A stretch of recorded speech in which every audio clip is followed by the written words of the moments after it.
Attention podcast listeners, this podcast contains adult language, mature situations, discussions about fun comic-inspired films, rants about bad sequels, geeky facts, and fun commentary.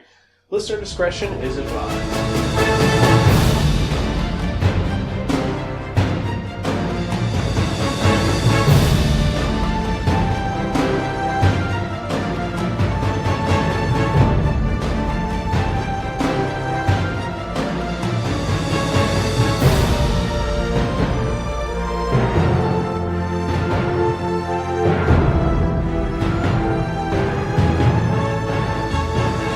Hello everyone, it's Xan. And Greta. And we're from www.spirekin.com, some podcasts and varying reviews about connected enhanced narratives, where we have a lot of really cool podcasts where we talk about different things, say the pros and cons about it, how the art style is, the characters are, and we're actually bringing you a new podcast today. This is a new show, which is going to be a little different than the other ones, because it's not just us talking about one thing, we're talking about lots of topics, specifically of one type. This is the first episode of Xan's Xtraordinary Superhero Xamination, where we talk about all things comic-y. We'll talk about comic books, we'll talk about TV shows, we'll talk about various other things as well. Some cool video games maybe that are inspired by comic books, or weird books that are based on comic books, like that whole run where they had Superman and Batman and Wonder Woman as high school students in a school where the bullies were all supervillains, but they're all high school students. Why? Because they can be. Reasons. But we're going to talk about different things as well. I talk about the new huge mega series, we'll talk about the new movies that come out, and we'll talk about some other things. Maybe a weekly podcast, maybe a monthly podcast. This may be a bi-monthly podcast. No, not bi-monthly. That's too weird, right? That's either twice a month or it's every 2 months. So we will let you know, especially if this goes well. Let us know what you think at www.spirekin.com. Just leave a comment in the show notes, or you can email me personally at Xan, that's X-A-N, at SPIRAKEN.com. Yes, and Greta has an email. We just have to post it and make it all work. But you can reach me by reaching out to Xan. So, we should plug all the other stuff beforehand. Remember, you could find us on Twitter, Instagram, Tumblr, Facebook, Vimeo, Spotify, iTunes Music, Stitcher, and several other social media platforms. And if you have a PS4, you can play me on the PSN network, or if you have a Nintendo Switch, we are on Nintendo Switch Online, where we're playing horrible, amazing games like Dr. Mario, which I'm surprised it holds up so well, like 20 years later. Ta-da! But we digress, so let's get to it, shall we? Now, this awesome new podcast, as we said, is inspired by comics, more specifically the superhero genre, but not just superhero genre. We'll talk about other stuff as well, like Wizard Beach, Mage, so on and so forth. But we've thought of a good way to start this podcast off with something big, because there's a lot going on in the superhero comic world right now in our world. For example, the huge plethora of films and TV shows coming out right now. I mean, you have the Direct Current / DC's online demand TV show where you have things like Titans and Doom Patrol, which surprisingly is really fun. I didn't think it was going to be as fun as it was, but it's pretty fun. You have The Runaways, you have Cloak and Dagger, you have Shazam, which came out. Shazam!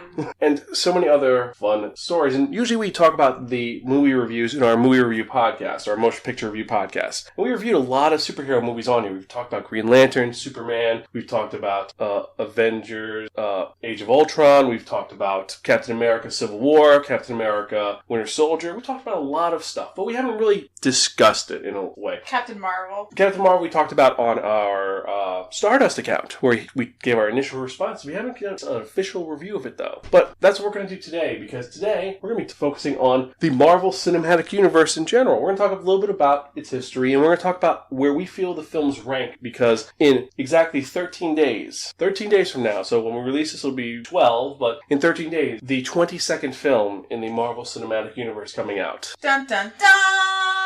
Avengers End Game, and what better way to finish off Phase 3 than to talk about Phase 1, 2, and 3, and put the films we've talked about in a concrete order that we feel is right. And notice, I've went through and looked through 20 different websites, and everybody has varying degrees about what they think is a good film and what they don't think is a good film. There's, I think, 2 films that kind of are on the bottom always, but there's some cases where those films are not on the bottom. So, you have to understand, this is our rating. We went through, watched all the cinematic films films. We did a month-long watching, and we figured this is how we put it in order. This is ours. You don't have to agree with us. If you think we're wrong, you're entitled to your opinion, but just hear us out before you say we are terrible people. Also, we're not going to be discussing any of the Netflix shows, so no Luke Cage, Punisher, Iron Fist, Jessica Jones, or Daredevil. We love all those shows. We think they're really well done. I especially like Punisher, and I really enjoyed Daredevil.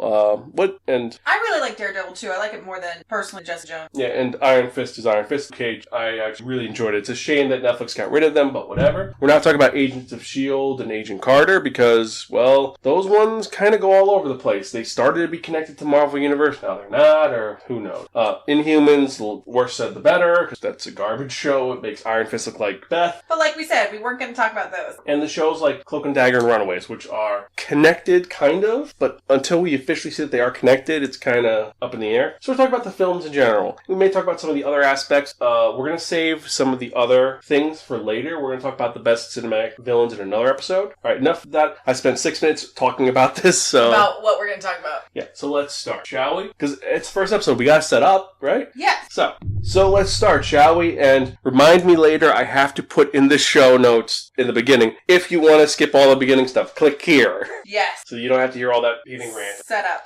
So first off, the Marvel Cinematic Universe, as it's been known, is something which started in 2008 when Marvel Entertainment began planning to produce their own films and distribute them through Paramount Pictures. Now, some of their earlier properties were owned by other studios, and due to licensing deals and rights, they were kind of in weird limbo. Like, for example, The Incredible Hulk and all of his cast could only be distributed from Columbia. Fantastic Four and all of their characters, and also the X-Men had to be distributed through Fox. Spider-Man was with Sony, so on and so forth, which leads to a lot of issues, a lot of legal... continuity. Not continuity, but legal battles and whatnot, so they couldn't use certain characters. But Marvel Studios did own the majority of their Avengers line and some of their more, I don't want to say B-list and C-list characters, but they're more not well-known characters. So, in 2008, they decided to make a big gamble by releasing a film starring Robert Downey Jr. called Iron Man, who at the time was not known as one of their better superheroes. I mean, Iron Man was a rich industrialist, futurist who was an alcoholic, kind of a prick. No one really liked him in the comics. They felt he was kind of just a really crappy character. He'd done some kind of cool things. They had the Civil War aspect where he was, he wanted to have superheroes register and was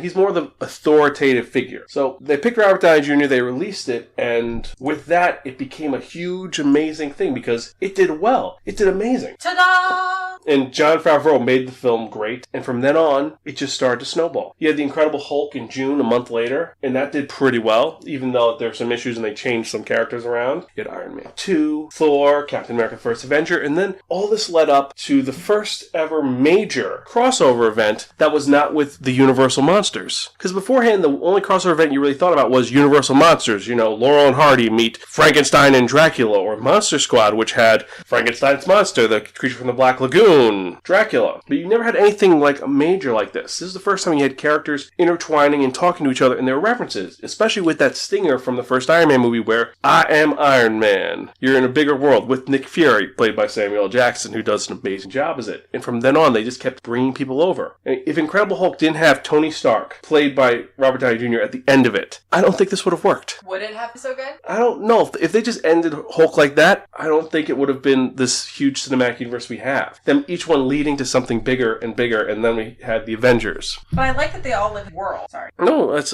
I do. I like that they all live in the same world. This is a universe where they know each other, where Spider-Man comes in, goes out, knows them, loves them, and wants part of it. That, Thor comes in and out from his own world back down to Earth. And I like that they're neighborhood hero. Yeah, but it's not just their neighborhood. It's like they can pop into other movies, but then they have their own movies because they have their own thing going on. You could have, like you said, Spider-Man show up, save the day, then he goes off to his own issues, dealing with that, and then another character from it, like Happy Hogan, shows up to yell at him. Or you have Ant-Man, where I love Happy. He shows up and he ends up having to steal from the Avengers, and Falcon shows up, and then later on, him and Falcon have an established relationship in Captain America Civil War. Beat up on each other. Yeah, and then Doctor Strange when... who showed up in Doctor Strange? Was there any cameos in? No, Doctor Strange was a standalone. Doctor Strange in the... I mean, he's in the... Stinger. In a Stinger something happens, but that's a standalone film like The Incredible Hulk, like Iron Man, one of those classic like the origin movies for the most part can stand on their own. The only ones which don't have to stand on their own is Ant-Man and Spider-Man Homecoming. But they were an origin film. Well, Spider-Man was not an origin film, thank God, because that was a whole other thing with Sony. But since we've been talking about that, so as I said, we watched the first part of the Infinity Saga. We went through all of it over a month. Well, was it less than a month or more than a month? More than a month. No? Yes. Somewhere around there. It was less than a month, but we saw it all. And we've caught up and we've went over all the films, and we have our favorites and our low favorites. Now, this is not to say that they're all bad films. They're all excellent films. They all have something unique to them. It's just that some are better than others. And let's go over some of these in our reverse order. And our lowest film we ranked is one which is very debatable. And that is, it's not a bad film. It's just, it took a major departure from the films. We're talking about Iron Man 3. Yes. Iron Man 3, they got a new director to do it, and he decided to throw out everything from the last couple of films to make it his own vision, which Shane Black is someone who worked on Lethal Weapon. He's more of a buddy cop feel, and some people really enjoy that. He also took a lot of liberties with characters who showed up that were established to make his own thing. Later on, this has been retconned to be fixed a little bit. And I think the retcon fixes that mistake. But there's the big debate on some people, not to name Xan, some people don't like this and like pretend that it didn't never exist because of the concept of story. I think it's a great movie. It's just not a superhero movie. It's not. It's not a superhero movie. It's a decent movie. It's entertaining when you watch the second time. I've only watched it 2 times. Every other one I've watched more than 3, 4, 5 times. Just this one was not. I feel it was a weak film. I think that them getting rid of the major aspects of the film were not great. It had nothing to do with the Mandarin reveal. I like actually the twist with the Mandarin, even though it does shit on the whole 10 rings that was established in the first film. But they said, oh, he copied that in the Hail to the King short, but getting off top. So Iron Man 3, bottom of the barrel, was decent. We're not going to talk about the villain in this because that's for a whole another episode.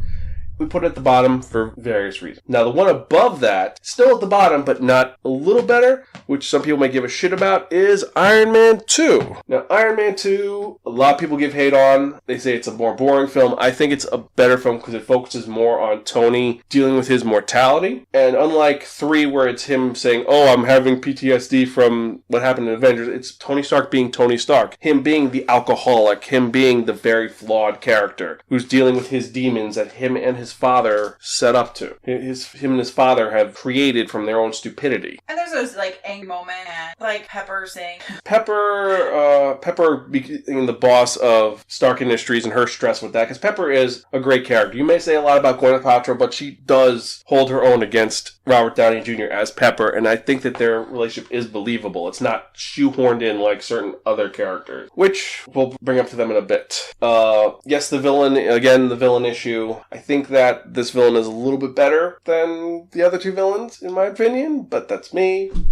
Not all villains are created. Also, Justin Hammer is 100 times better than Killian because Justin Hammer is just an idiot. Meanwhile, and he's charismatic. He's like the shitty if Tony Stark is Steve Jobs, then Justin Hammer would be. Do we want to say he's Bill Gates? Well, he's more Wozniak than Bill Gates. No, Wozniak was smart. Yeah. We need someone totally stupid and just doesn't work, but is imitated. He's a bad imitation. The guys who said that they created Facebook. You're taking Zuckerberg? Oh, the other guy? It's if Tony Stark is Zuckerberg, then the other brothers that said they... Maybe. But yeah, so I think there's a little more comedy and a little more fun, I think. That's how we put it anyway. So the next one is, again, one of the ones that's pretty low in all the lists, and I have to agree, Thor: The Dark World. On the one hand, it's better than its predecessor because it focuses more on the universe in general, not just, let's have him in the universe for 10 minutes and then have the rest of the time on Earth in some random city. It shows more of the universe. You have more interaction with Loki and his family. You have a lot more of the mythical areas. The first part is kind of lame, but then once it gets into Asgard and all that, then it gets intriguing. And the mythology is something which you want to ponder and know more about. It's just that it takes a while to start, and certain characters are forgettable or really annoying. Again, not talking about villains here. We're talking about side characters like Aston. Yeah, anyway. Darcy. So, yeah. Darcy with meow meow.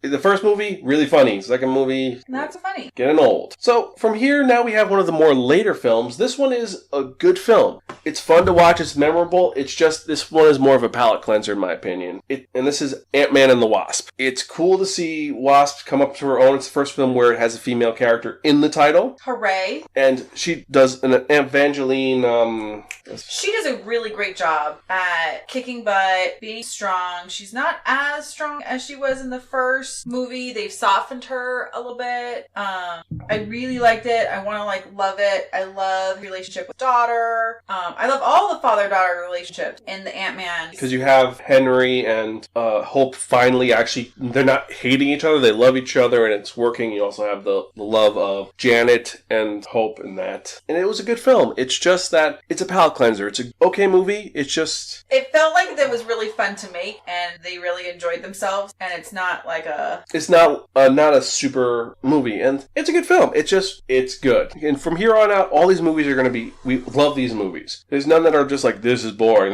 No, they're all great movies. It's just from here on, it's a lot more fun. Right. And they are more engaging and more involved. Anyway, okay. You think we're getting too weird with each of the reviews? Oh. All right. So, from Ant-Man and the Wasp, next one we have is one which is one of the earlier entries in the cinematic universe, and the second one, the one which kind of cemented this. We're talking about the Incredible Hulk. Now, this one... Hulk smash. ...has something very simple with it. It's a great story. It's very standalone. It actually does one of the first unique things that a superhero film does, where they skip the entire origin. You don't see him become the Hulk. It's all told in the opening credits where you see it happen, and it does have a reference to the old TV show. And you hear the old TV show music while it's happening. It goes into it's 20 months after he became the Hulk and he's on the run. Or no, 5 years, right? Something like that. And it's him dealing with General Ross chasing after him running through the country, trying to find a cure. And trying to not be the Hulk. And they use the Hulk sparingly. It's like a very good kaiju movie. It's the monster is there, but when you see the monster, it's the best part. And Edward Norton, he's a good Hulk. It's a shame that all the stuff happened behind the scenes which made him quit. Because otherwise, this would have been a very different cinematic universe with Edward Norton instead of Mark Ruffalo, who takes over for him in Avengers. But I think I'm so used to Mark Ruffalo that even though Hulk came out first, I like Mark Ruffalo as my Hulk better. I like him as Bruce Banner better. I think that with the original Incredible Hulk, they want someone who was like Bill Bixby, and that's why they picked Edward Norton. He was really good. It's just that he's apparently a diva off screen, so... No. Oh well. Still, Hulk smash. He did good, and the villains were really cool. And supposedly, the Abomination was supposed to be in one of the upcoming movies also, but we'll get to that in a little bit. So the next one is the next superhero who is showing up that was not Iron Man. We're talking about the mighty Thor. I love Thor. Thor, the first one, set up the universe further, started at the beginnings of the cosmic universe. They made that the Rainbow Bridge was a wormhole. It wasn't just a literal, the Rainbow Bridge to Asgard, just a random bridge that shows up. No, it's actually like a wormhole. They added a lot of sci-fi elements to it. And then they spent 2/3 of the movie on Earth with him being fish out of water, which it's kind of comical, kind of funny. It does shoehorn in his love for Jane a little bit. If they had done if they had made it that there was more time passed, it wasn't like a week, if it was like a couple of months, I think it would have felt a little more organic. Maybe. And Kenneth Branagh tried to bring more of a Shakespearean aspect to it, and I think that didn't work out so well. Still, it is a lot better than the second Thor movie. I think it shows more of the compassion that Thor gains over time in him growing up. It shows him starting off as I said, the very selfish boy to become the man who could become king. It shows him developing. Yeah, he's no longer I want to fight, let's conquer, pour me a beer. More of, is this the right do? Pour me a beer. Pour me a beer. I think that the Thor in the first film would have sympathized more with his sister. Yes. Which is kind of a nice little plot point. But, okay, so we have the mighty Thor. And I love the fact that they used the mighty Thor in the film. It's one of my favorite lines in it. The mighty Thor. It's like, mighty Thor, what will you do? Because I also bringing in Loki one of the best cinematic villains. Again, we're not talking about villains, but his relationship with Thor and how Thor really loves his brother, but he doesn't see that his brother is a vicious, horrible snake. Eventually he does learn and he gets wise and admits, like, this is how, this is our relationship, this is how it is. I love you, but you're anyway. So next, another one which it's very debatable. A lot of people put this a lot lower, but we didn't, and we're talking about Avengers Age of Ultron, the second in the Avengers films. This was a combination of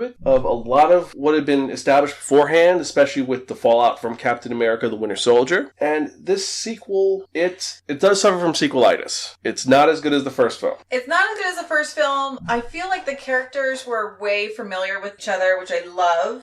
I love that they're like this isn't, they just get together and fight, that, you know, there's subs behind it. I like that the villain's kind of a robot. They established the villain in a way that was smart and intelligent, that he was supposed to be a security program that was supposed to save the day, and I feel that if they had mentioned Ultron early on, like if Iron Man 3 had actually had them start talking about Ultron and seeded him early, I think that would have been a smarter move and would have made the film feel a little more organic instead of him just showing up and then his reasons for destroying the world, which are kind of make sense, but kind of also go all over the place. And James Spader as Ultron is great. He's a great villain as Ultron. Just, there could have been more. Also introduced the Max Buffs and introduces Ulysses Claw, who, that was very fun to see him. Andy Serkis is always a good actor when you see him outside of mocap, and it's just, the way he plays him is such a fun and weird person. He's like, yeah, you're gonna make me scared of something? You can make me see cuttlefish. That'll scare me. But, also love seeing more Hawkeye, and Hawkeye being a little bit more upfront, even though Hawkeye's he's still a bit player, but you see a little more of him. Also setting up the twins, Wanda and Quicksilver, or Petro, even though Petro, well. But I like that Hawkeye, is a dad. He's like the dad of the Avengers, though. He's in this one, he's more the dad, the supervisor of the Avengers. He makes sure they're okay. Scare them. Yeah, but it's that's not what you think of first Hawkeye. Yes, especially if, the comics where he's playboy and the flirt and the fun guy. He's supposed to be the fun screwball. The outsider who was a criminal who joined them and earned his way. But Ultron, fun movie. A little bit pretentious at times, especially with its overarching message, and a little scatterbrained, but much better than the other films, and it's getting there. I love the best part is the dynamic between the characters, how they know each other and how they relate and how it causes issues. Yes, this is setting up for another film coming up. There's a lot more focus on the antagonism between Tony and Steve, but it's a very excellent addition to the franchise in general. So from here we have another film, another sequel to a big film, but this is a sequel to one of the films that was considered the biggest gamble. We're talking about Guardians of the Galaxy 2. And this one, what can we say about Guardians of the Galaxy 2? So much. Besides Taserface. Oh god. This one makes the cosmic Marvel universe so much more fun and crazy. You introduce so many elements that are weird. You have the Sovereign introduced. You have the other Guardians, or the Ravengers, who are led by the original Guardians from the comics, introduced. You have Ego introduced in the Celestial concept. It's so much going on. And Ego is such an appropriate, name. Father, God, full of self, his planet, No, he is the planet. It's not he made his own. He is the planet. Right, but you know what I mean? Ego, it can't get a better name. It's totally spot. They took... what are we going to call him? Let's call him Ego! Well, originally Ego was a villain for the X-Men. He was in the cosmic universe. He's just a giant planet that was just crazy and wanted to kill things. And they said, let's make him the villain, but in exchange for him, we'll give you Negasonic Teenage Warhead for Deadpool. And that's how they got Ego. And they did a great job with him, especially with Kurt Russell playing... Oh, I love Kurt Russell playing Ego. Playing him, and his schmarmy kind of... Well, it's Kurt Russell. He's very charismatic. He can be a little weird, but he's charismatic. You want to get to know him, and when he's evil, he is evil. But he's weird in that fun, kind of crazy way. Also, amazing soundtrack. You gotta love it. James Gunn did an amazing job with this. Now, the big issue with it, I think, is when the first film is, let's get the group together, let's have them hang out. And the second one is what you don't do in any RPG party. You split the party. The minute they split the party into two narratives, it lost steam a little bit. Because, yeah, it was really cool to see this story and this story, but there had to have been a way they could have connected them to make it work a little better. Yeah, there was... The Ravager storyline with Groot and Rocket and Yondu could have been fixed a little bit. And Groot was, as we said in the review of this, Groot was just there for eye candy. Let's be honest, he was there just to be cute. It's not a... I love love Groot, but he's like... In that movie, he was not as good as he was in other movies. He's just cute little baby Groot. He didn't do anything, and it just is kind of... I mean, yeah, it's really cute the first scene you see him when they're yelling up saying, "Run away, Groot!" And Groot waves at them and said, "Hi!" Like, it's like you're talking to a little kid. So, it's good. But you do see a lot more development in the characters, as we've stated earlier. As the character development gets better, the films are getting better. It's just this one, that's why it's so low. And the next one we have is one of the later introduction films. This is one of the fun, different films where they say it's a heist film, but it's a heist film superhero film. Let's be honest. It's not a complete super heist film, but it's a good heist film. And it's one of the funniest entries in this. We're talking about Ant-Man. Dun, dun, dun!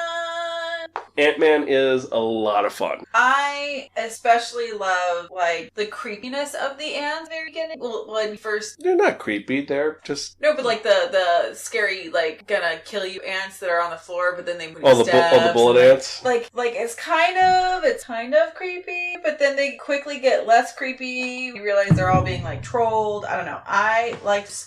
The thing which made this film work, despite all of the behind-the-scenes issues where Edgar Wright was going to direct it, and then they didn't like it, so they gave it to Peyton Reed, and the script was all over the place, is Paul Rudd made this character. Because he's not a superhero, he's not a billionaire, he's not a scientist, he's not a soldier. He's a guy. He's just your everyman. Yes, he has some skills that he's very good at, and they kind of downplay his skills at him being an electrical engineer. He has a master's in that. Or that he's a cat burglar, or he actually does capoeira. Or not capoeira, parkour. He does parkour. But... They downplay that, but he has this honestness to him where he's actually trying to be a better person and do the right thing. He could have just stolen the suit and then gone on a horrible robbery spree. Made lots of money. He wants good for his daughter. Loves her. And I love the Ant-Man films with their relationships to parents' children. And I think that's really special. And it's quirky. It does slow down a little in the middle. Yes. But unlike the second Ant-Man film where the Wasp, where it was just the major issue with the second one is that a lot of it is just them sitting in a van. And there's nothing wrong with one scene images. One scene movies work really well. Reservoir Dogs is one of my favorite films. That's all in a garage. But this one, them spending most of the time in the van was kind of...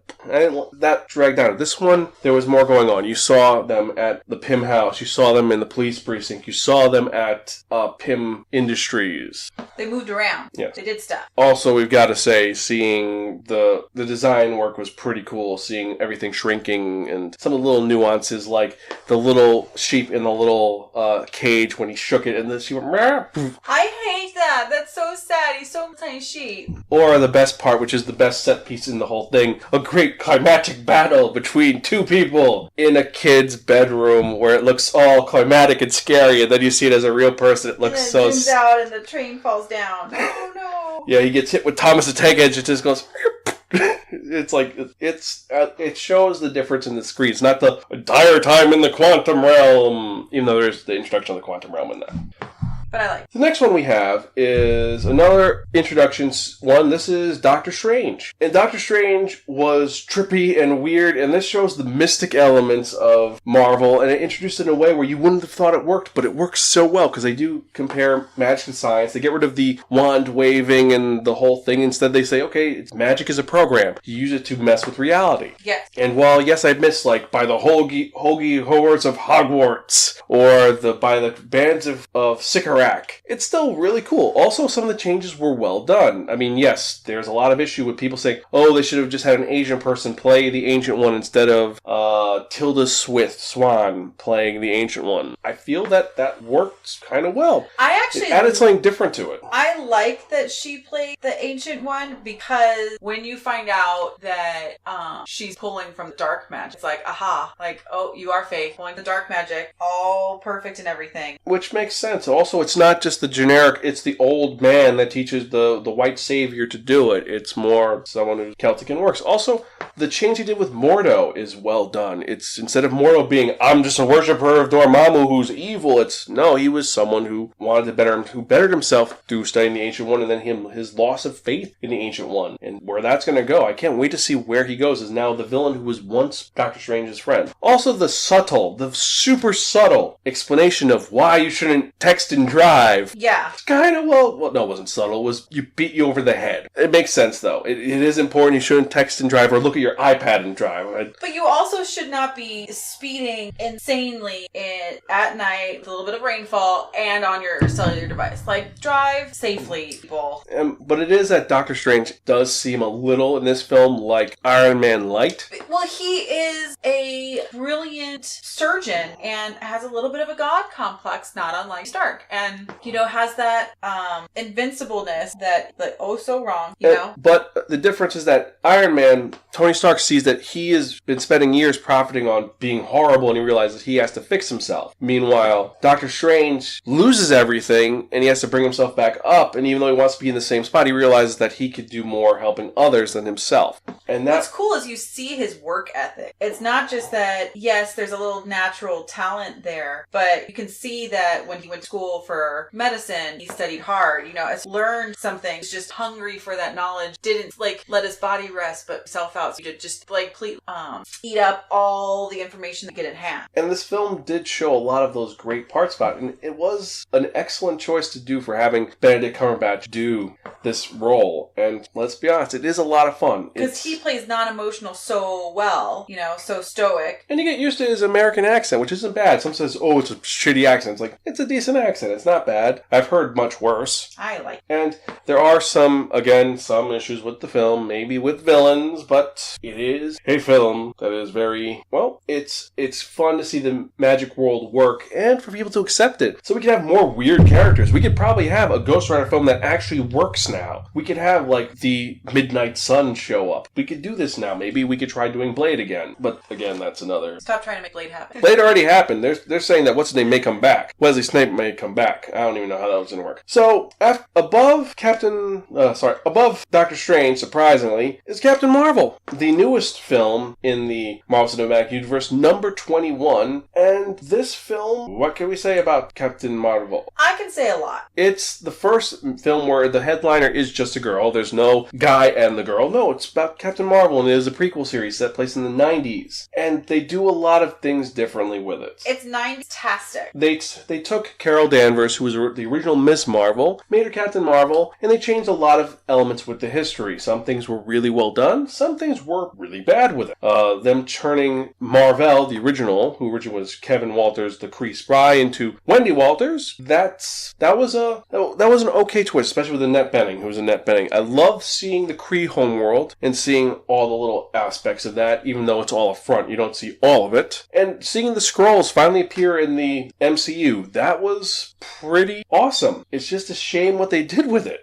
I think they had the idea, but then they said, we're going to make this more, we have an agenda, we're going to push the agenda. Which that can either, if you push agenda subtly, you don't know it's being pushed and it's understandable. This one kind of hit you over the head with it a little bit, in my opinion. Say it. The fact that she's a girl, it's girl power, you could do it, it's like, they didn't need to push it so much. I think that if they had it fine, but then they just went above and beyond a little bit. Not above and beyond. That's interesting. I did not feel that was shoved in my face. I think not at first. At the end, they were shoving in the face a little bit. With her mentor? Mm-hmm. Well, that was all... And the whole fight scene with I'm Just a Girl, they didn't need that. They could have had the fight scene with any other music, any other song they could have had. They could have had Nirvana, they could have had anything else. And I think that scene would have been better. But see, as a girl, that music, what was that, No Doubt? Yes. That was a rockin' song for me in the 90s. I rocked out to that hardcore. For me, that felt more nostalgic than girl power. I think if you wanted to hit you over the head with a girl power moment, it would have been Sporty Spice. Spice Up the World. It would have been the Spice Girls. That would have felt more like girl power. Okay, moment. I can respect that. And I'm Just a Girl just felt like watch fight. Also seeing young Nick Fury, that was a great aspect. Seeing them play off each other, that made it really, really engaging and intriguing. I do feel that drew away from it. She should have been the star of her own movie. If you needed a buddy cop, they should have had Photon, Monica Rambeau be her buddy cop. I mean, yeah, you get Nick Fury, but they should have had it more about... See, and what's interesting is I like the Nick Fury extra No, stuff. I love Nick Fury extra stuff. I think it's great to see him flesh out. I feel that it just like draws away from Captain Marvel. It is like, but I don't think could have had his own movie. I kind of agree there. They could have done a S.H.I.E.L.D. movie and had him, but Goose the Cat also stole the movie. I think that was great. Goose the Cat was so cute. Or, sorry, Goose the Flurgan. He's a Flurgan. Right, not a cat. Now, the one issue why this is low, it is the Skrull issue. Now, slight spoilers. They turn the Skrulls, one of the most horrific and evil races in the Marvel Universe, into, let's make them just sympathetic refugees. These are not nice people, but they tone them down severely. Now, here's hoping that in Phase 4 and 5, maybe the Skrull come back and be horrific monsters again, but they... Well, they could be, because if you are a refugee, there's always that worry that you're going to come back and super psycho. Okay, well, now that I'm not a refugee, now that we established that my family is safe and my civilization is living on, I am going to kill you now. Well, they were just conquering races who were, they were refugees, but they wanted to conquer everything and they were establishing an empire, which leads to the Kree Skrull War. They kind of just zoom over that. But I'm digressing. We're getting a little loopholing. I hear. One more. So now we're at the top 10, because that was the one which just almost squeaked it out, not entirely, but we're at the top 10 Marvel films for the MCU. And at the bottom, the lowest of the top 10, just Number squeaking 10, by, if you will. just there, is Spider-Man Homecoming. Yes, the introduction of Peter Parker officially into the Marvel Cinematic Universe, even though he had this cameo in Civil War. It's a great film. I think that they got Peter right finally. Now, yes, we grew up during the Tobey Maguire phase. And Tobey Maguire is a great Spider-Man. He's a great Spider-Man. But he's not a good Peter Parker. He's goofy, he's geeky, he's just kind of like, eh. But he's what we had. And then you had Andrew Garfield as Spider-Man. He was a better Spider-Man, but he was too cool to be Peter Parker. True. Now, Tom Holland as Spider-Man, he's got it. And the thing which sold it to me is one of Peter Parker's defining traits, and I talked about this in the Homecoming review, is that Peter Parker cannot let himself be happy, no matter what. Yes, they changed the fact that, this movie, he wants to be an Avenger, but his underlying thing, his thing which is him, is that he wants to do what's right. He wants to save people. He could have stole all that money when the bank explodes and not save Mr. Delmar, the guy who owns the deli he goes to all the time. But what does he do? He runs, saves Mr. Delmar, and saves his cat. Later on, he has the option. The villain, one of the best villains in the Marvel Cinematic Universe, gives him an offer of, look, you did something good for me, I'll do something good for you. You get to live if you don't bother me. He could have taken that option and had a great time, great At life. the Homecoming. Yeah, he could have had his date and all that. With the pretty girl. And what happens? He throws it all away. He ends up becoming the guy who skips out on field trips, Peter Parker's life sucks now. But as Spider-Man, he's doing the right thing. I really liked it. I felt like his name as dad, the bad guy. Michael Keaton as Vulture. Michael Keaton, I love him as an actor. I thought his performance was good. It's just, it is looking up at all of the other, it falls into the bottom of top. Yeah. Well, no, I think Vulture worked well. That aspect is great. And he has one of the best scenes in the cinematic universe. It just, some of the little things make it fall short. Some of the side characters, and this isn't a origin story, which is refreshing, but there's some aspects missing with it. Also, the heavy reliance of Iron Man, it keeps Spidey from getting further up there. And keep in mind, everybody, that Xan is a huge Spider-Man fan. I'm a huge Spider-Man fan, and I could even bring up the fact that they did so many different things from the other films. This movie does not have any scenes of Spidey swinging across the city. There's none. Like the iconic of him swinging across. There's none of that. They try to... There's him in his neighborhood. But not him across the city where he's speeding across or car chases. They don't show that, and I like that. It's kind of more whimsical and fun, especially the Ferris Bueller reference. Yes, totally. So number 9. Spider-Man is number 8. Or number 10. Number 9. The one that started it all. Iron Man with directed by Jon Favreau, starring Robert Downey Jr. This is the one that started it all. It's a great film. It's engaged, intriguing. It takes a B-list character and makes him sympathetic. And there's some great characters in it. There's some great villains in it. There's some great story arcs in it. And it took Robert Downey Jr. from his place he was looked down upon to him being awesome again and beloved. It led him to do other things again. He's now a credible actor. And him engaging in the fact of Tony's drug addiction, his alcoholism, and him being a pompous asshole Hulk. He is Iron Man. There's no doubt about it. And kind of need Iron Man to be a little bit pompous. Kind of do. You know? Kind of do. I like Iron. He is Iron. He learned so much. Like, he's a playboy. He has the life. Like, I like this origin story. Also begins the beginning of the Marvel Cinematic Universe. You get S.H.I.E.L.D. and all that. And of course, he said the Stinger was well done. It's a good movie. It's good because it's a standalone movie. It doesn't need anything else. Spidey felt like it was connected. You had the opening sequence is him blogging about what happened in Civil War. It's not standalone. That was the main thing with Spidey. Now, beating out Iron Man, the original Avenger, the first one in the Cinematic Universe, is Thor Ragnarok. Taika Waititi, he is insane. I will admit he's insane. While I don't like character in the movie, I have to admit, he said, you know what? The first two Thor movies, very Shakespearean. Let's throw all that crap out and let's just make this balls to the walls, retro, futuristic, insane. Something like Jack Kirby would have done. And it's funny and weird and bizarre. And even though, yes, he stole a bunch from Planet Hulk, he stole so much from Planet Hulk. It's a weird, fun movie. And you have a lot going on, a lot of unique characters, a lot of strange images, and Jeff Goldblum. Oh. Just being Jeff Goldblum. You have to love Jeff Goldblum. It's his birthday. So weird.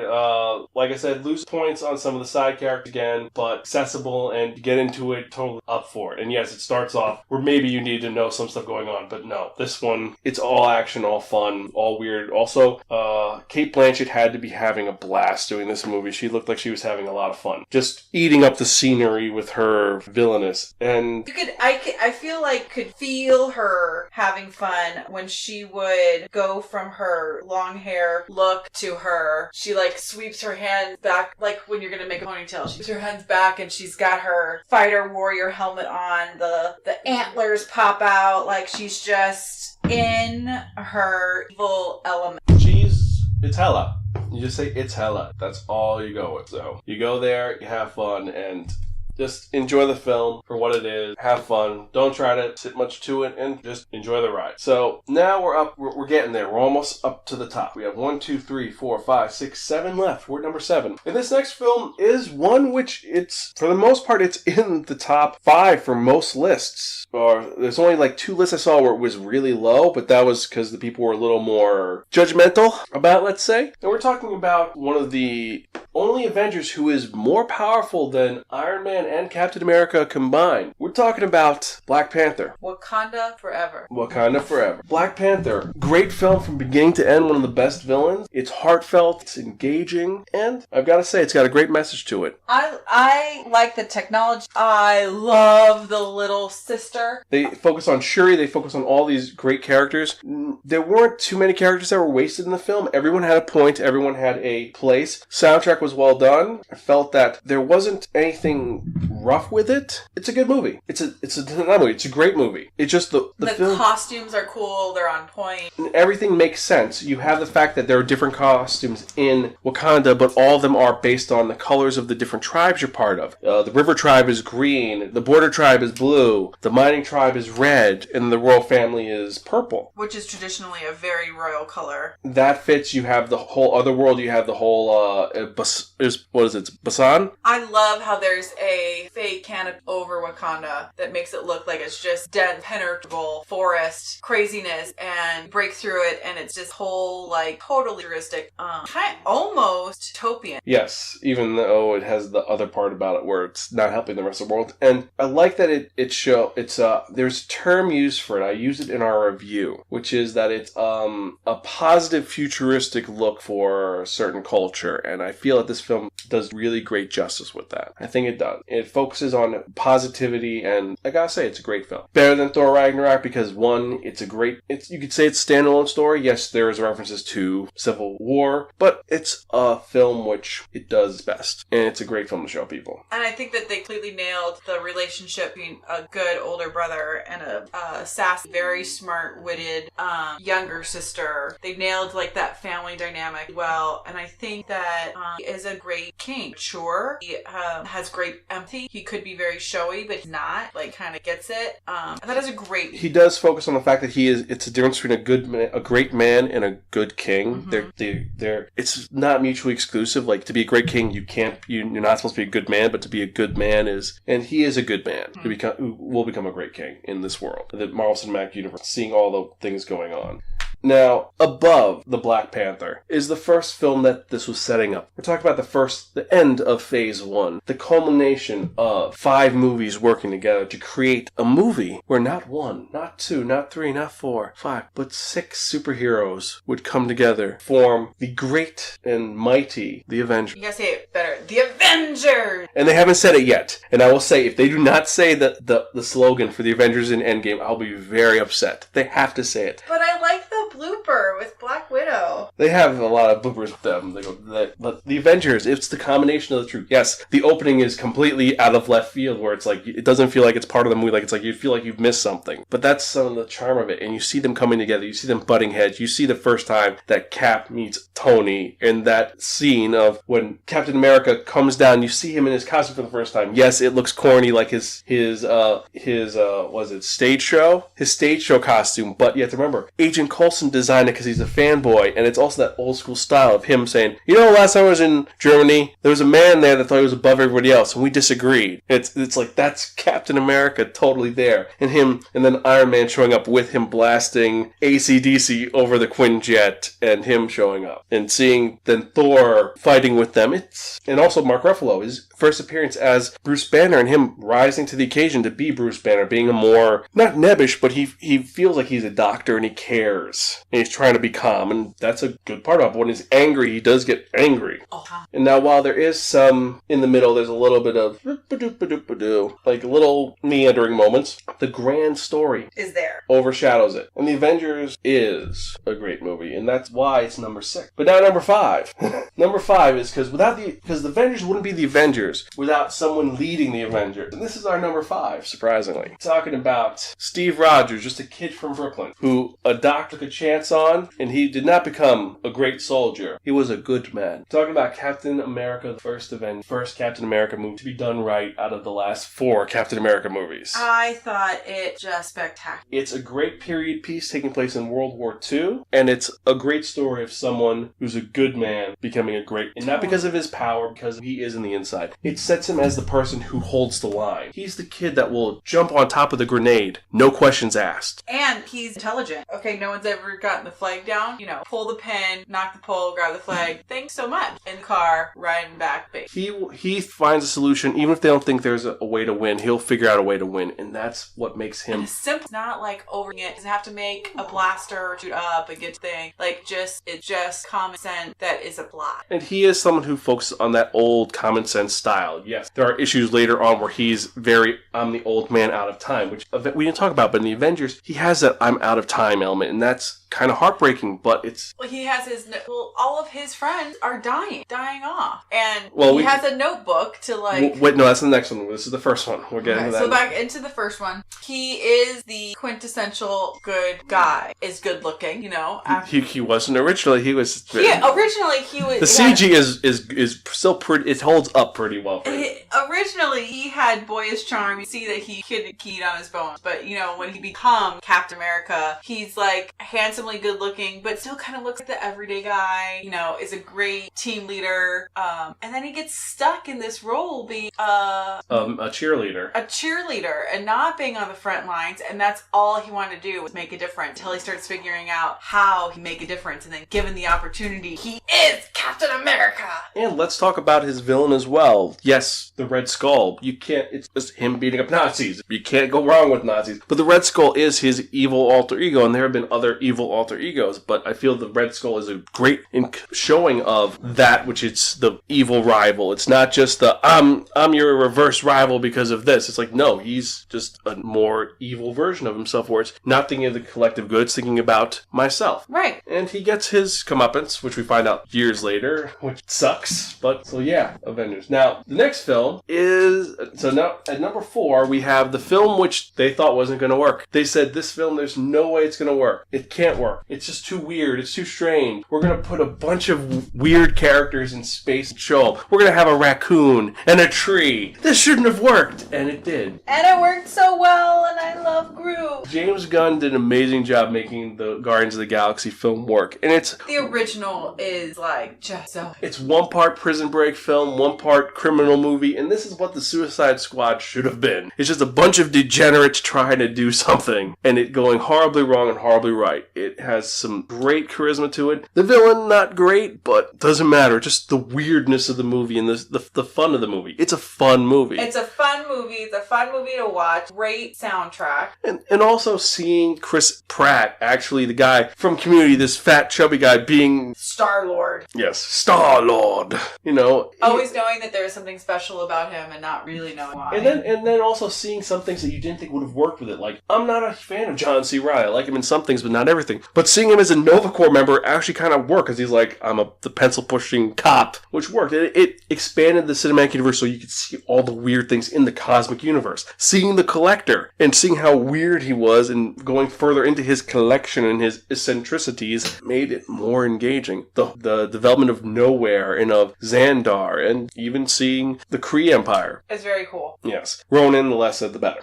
Yeah. We would have knocked points for Ronan, but he's overshadowed by everything else. It's not like how Red Skull was. Some things didn't coalesce, but it's just better. Also seeing all the other characters and also Nebula as well. So now we're in the top three. The big three. Three left. And if you've been keeping count, you know the three. Now you're just wondering what order we're going to go in. So... Number 3. Yes, number 3. The quote-unquote political thriller of the MCU. Some people say it's not a political thriller. Kinda is. We're talking about Captain America the Winter Soldier. Another Captain America movie. This one is one which it focuses, as we said, it's more about him being the man out of time. It's him trying to adapt in this world where he's still someone who sees right and wrong, and it's not there's no line between it. And him dealing with all of the political intrigue of him still trying to be that, I'm going to follow that line no matter what. You know, the statement of being a tree and not moving. You know, you can't move it. Where when there's too much bureaucracy, and that happens, bad happen, and coming up and question the right.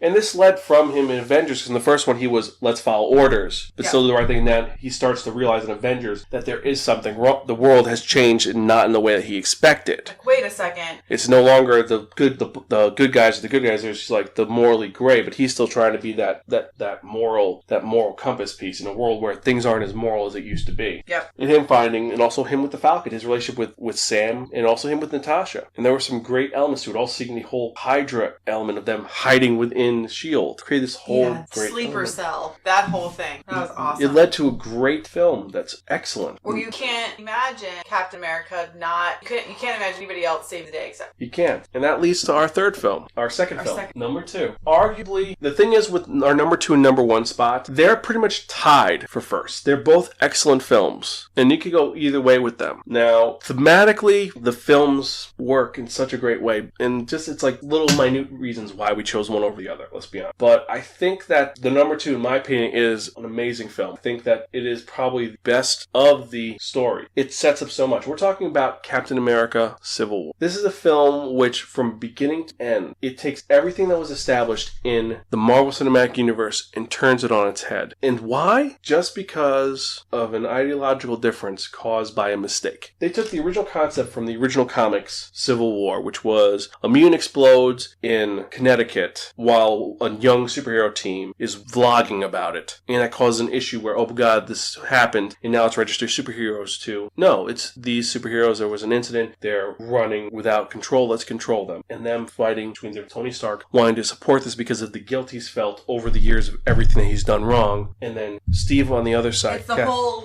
check and balance. It's a conversation, right? Check and balance. No one has the autonomy to run around and do whatever they want with, consequence. Damn. So, they do things, there are consequences, and they feel bad. But at the same time, you don't think that they're fighting and all of that, then the world's gonna explode. So what do you do? That's the whole tension between it. It's not super clear one way or another. It's it's an entire gray area. And what makes it better is the fact that the climactic fight isn't a climactic fight. It's not two armies fighting each other. No, it's two friends beating each other in a very dirty fight because of a simple thing. One friend wanted to protect another friend. Zemo destroying the Avengers because of his master plan. He is one of the best villains for this.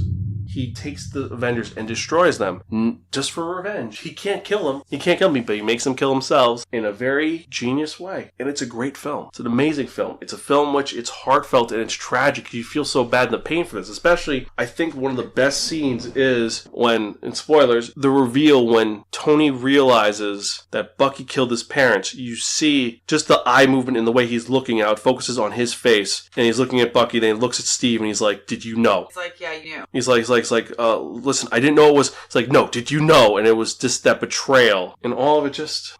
It's subtle acting that's great. It's the superheroes as real, caring. But that's always been the case with Marvel, is that it's about the people, not the superheroes. They're not gods, they're people, and this focuses on them dealing with feel. It's one of the best films. So number one. Because kind of the reverse with that. We're talking about Infinity War. Some people say, oh, it's not the best. It's like, it is. As of right now. If they cumulated that it's the best, that it's the worst, it's the best film, it is amazing. Let's not just say it's amazing. It is a film where you have a villain that at first you hate him, then you sympathize with him, then you understand his logic. Which, it's like, you understand where he's coming from, and it's horrific what he's doing, but... And what's great is it brings everybody in. The Guardians are there. Black Panther is there. The Wakandans are there. And that was one point that I felt was a little weird, is that they could have had other countries helping out, but I don't think they would have helped out because a lot of countries wanted to arrest Captain Rogers. But right, so that's why there was Wakanda, and then there's like... But but everybody comes together. But it's like they could have explained, listen, Ross, if you don't let us do this, the world's going to end type thing. The universe is going to end, but it's like... The Doctor Strange is there. You're like, everybody is there, and they were all on point. Doing the best that they could. Yes, this is one of the best tragic films. I didn't want this to be number one because I don't like it when the bad guy wins. No, but it's an awesome movie. It's a great film, and it's one which the bad guy wins, and it's an understandable victory on his part, and it's tragic. It does feel slightly incomplete. We may revise this list once the second one comes out, because if Endgame is not what we expect it to be, this may drop down. If it drops down, then Civil War will be number one, definitely. But the film is well done. You introduce a lot of new elements, and seeing some little subtle touches makes it a great film as well. So, yeah, that's our top films for... We've been talking for... How long have we been talking for? We've been talking online for about an hour and 15 minutes. Wow, it's a long time. We got a lot of movies to go over. Yeah, maybe we should just go over the top 10. But we watched all of them, we rated all of them, we discussed all of them. I think this was fun. Let us know your thought. Let us know what you think. Our next episode, we're going to be talking about something a little bit more intriguing and in-depth, and that's going to be quick and easy. We're going to talk about the cinematic villains, talk about them, and give our ratings about those guys, because there's a lot of villains, and we're just going to go quick with those, like kind of gunshot round. But thank you for listening. Let us know what you think. If you like this, if we should keep doing this, email us at spirekin@gmail.com or me at xanspirekin.com. Message us on Facebook, and hit us up on Tumblr and Twitter. Also, if you're going to be in the Boston area in 1 week, we're talking about the 19th, 20th, and 21st of this month. We are going to be at Anime Boston. We have 3 panels going on, and you can definitely check it out. The big one is going to be, we have our literary anime based off of light novel series. We got some fun ones, especially with some of the new series that came out, like The Rise of the Shield Hero, which I'm still surprised. We did not know there's 15 volumes of the actual book out already. And it's one of my favorites. Yes. We have our Ronin, the vagabonds and heroes of the vagabonds heroes of anime. Talk about different types of Ronin characters. The wanderless, masterless hero. And then last week we talked about 22 samurai era manga recommendations for grown-ups. We've got some really twisted titles, some great titles, and some which you've never heard of, and one which I think is just kind of sad. But I digress. So, guess that's it. We're Gonzville. Catch you guys next time. Thanks. Bye. Bye.